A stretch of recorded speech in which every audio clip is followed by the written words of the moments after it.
This video wasn't meant to find you now. I'm not God's messenger, and I don't know if you're going to level up in a minute or not, because I'm not manipulating you. By the end of the video, with some somewhat practical advice, I would like you feeling excited about trusting your own intuition and not some grifter on the internet using your vulnerability to make a buck. But hey, all I know is that I know nothing, and if you disagree with me, I'd love to hear your perspective, because this is just one idiot's opinion, and that's boring. The scam is pretty obvious, I think, if you're not in a really vulnerable state. You've probably seen the titles, things like, God urgently wants you to hear this. If you're seeing this, the universe is aligning you with Bing Bang Bong. And when you click on these videos, they're usually just talking to you off the cuff from a car, a meadow, a forest, an aesthetically minimalist room, telling us how special we are. But all they know is that we, their audience, are probably just really, really vulnerable, heartbroken, desperate for meaning.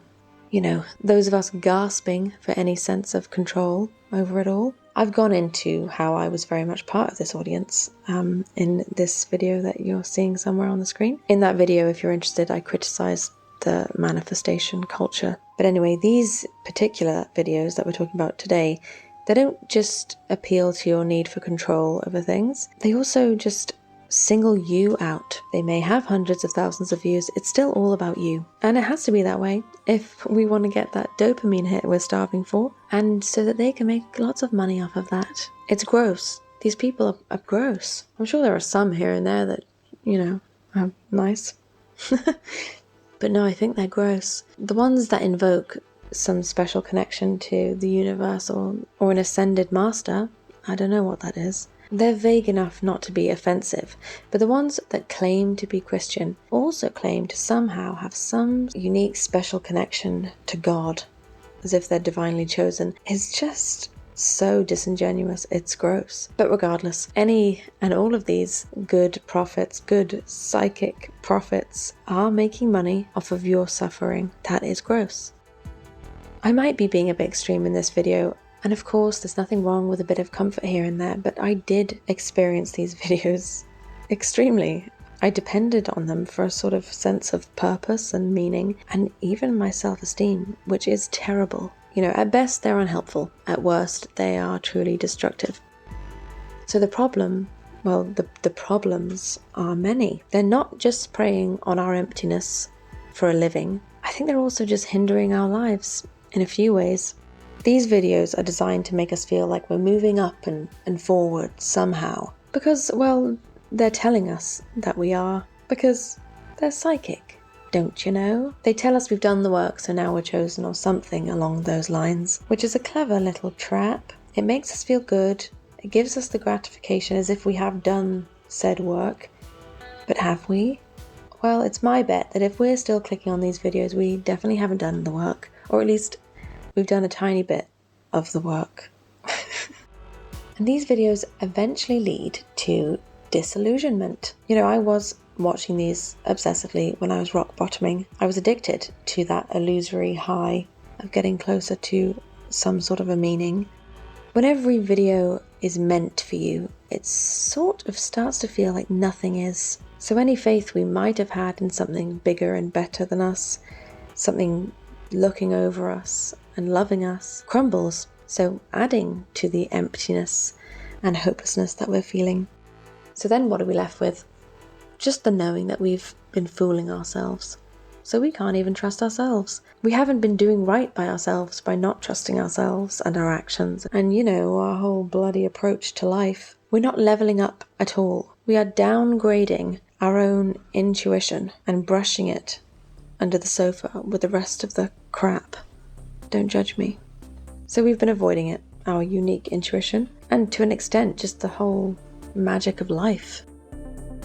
And this is the worst of all of the problems, probably. What makes life fascinating and just, you know, a real page turner is the mystery of all of it. Not in the knowing or the confirmation of our meaning or the validation of our existence. So I return to one of my favourite concepts ever by the wonderful romantic poet John Keats, and that is negative capability. I have mentioned it before on this channel and I will forever, so prepare to get bored of that if you subscribe. Keats theorized that the great artists and thinkers of human existence were able to sit in mystery and doubt and contradictions that generally we humans love to solve. They were able to experience a moment, a feeling, a question even, without any clinging to or grasping at answers and rationalizations. We humans love to know, but I say let's just not know. Living openly like that is such a relief. And I think negative capability is just a key to abundant creativity and joy and just the presence of living life. It's a spiritual wisdom and a practical tool towards feeling and observing and accepting the mystery of life, the magic of life. It's probably something like Zen, is my uneducated guess. And it's probably like the flow state as well, that thing that everyone talks about. I think these videos are killing your flow state.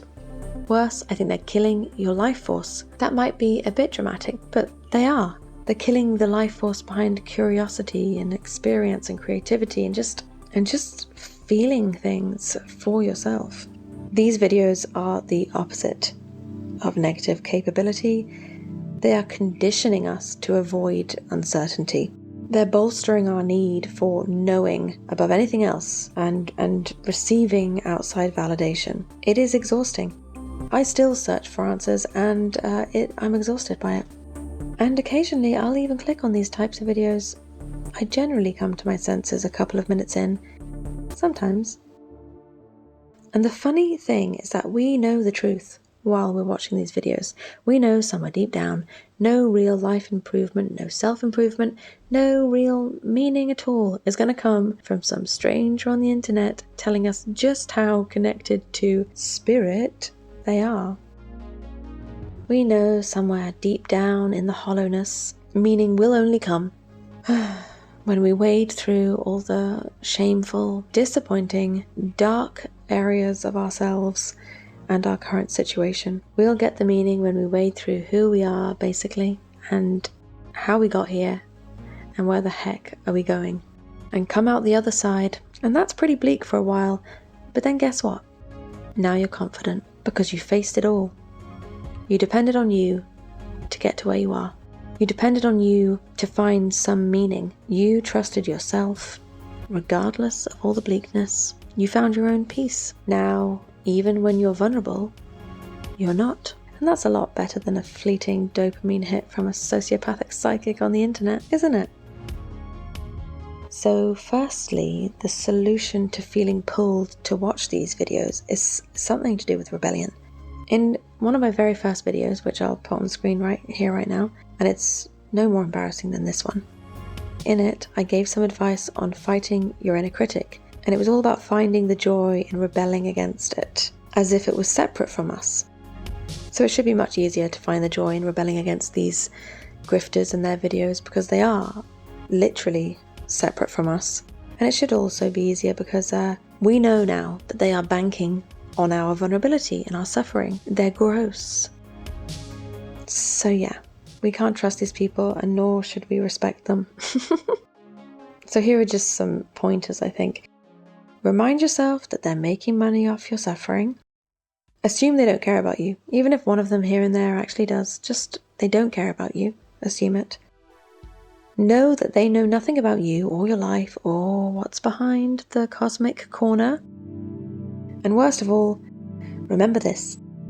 They are replacing your own intuition and your connection to life's magic.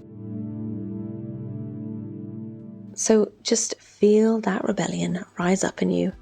Enjoy it. The second part of the solution is you. You are the solution. We are ourselves are the solution to the need for constant outside validation, confirmation that our life is meaningful, especially in the desperate times. These grifters, all they know is the algorithm. That's the God, universe, ascended master that they serve. Who do you serve? The YouTube algorithm? These scummy scammers? Or yourself? Of course we want to feel special and seen, but we're sacrificing our own agency and joy in the mystery.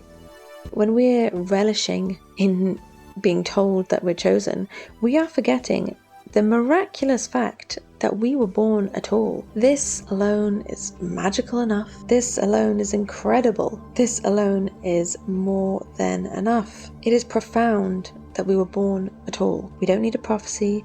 We just need to promise ourselves that we'll stay and experience life openly by our own side, even when it's crap and difficult and quiet and lonely. When there's no cosmic signs, we're just going to be there by our own side, having faith in ourselves. The algorithm is ousting your intuition, and not just through these types of videos, through all of it probably, through this video. But what I'm trying to say is your intuition will only ever come from you. Don't sacrifice that lovely, beautiful, magical gift to the algorithmic gods or to these pseudo-psychics. And I'm lecturing myself here, by the way, not just you. So my advice to heal the relationship with our intuition is something like, let our intuition come to us. Sit quietly with no algorithmic dopamine silo pouring its toxic fodder into our brains. Let's just allow ourselves to sit by ourselves as often as we can. Let's keep promises to ourselves so we know we can depend on ourselves. That will only build our confidence and our inner peace. And then just, face it all, knowing you're always going to be there by your side, being your only friend if needs be. You could probably also do some journaling if that's what you like. I'm sure it would help, but I wouldn't know. So it's all on us, it's all on you. Trust yourself and get excited about it. Enjoy the rebellion. It's a lovely feeling. And the development of your intuition. Enjoy it. Dependent on nothing outside of you. Anyway, like and subscribe if you feel like that's the right thing to do for you. Love and peace and bye.